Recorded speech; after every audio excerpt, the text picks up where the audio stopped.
This tutorial will show you how to get Excel Data Analysis tool, which can greatly expand the functionality of Excel.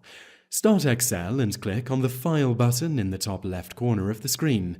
This will present you with a menu and you need to click on Options. The Excel Options window will then load. In this window, you need to navigate to the Add-ins option in the left-hand menu.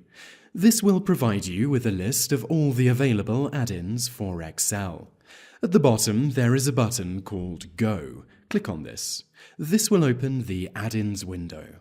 This window will give you several checkbox options. You need to click in the checkbox next to the Analysis ToolPak option, then click OK. That is essentially how to get an Excel data analysis tool, and to access it, you need to navigate to the Data tab and you will see a new box called Analysis, and within it the Data Analysis option.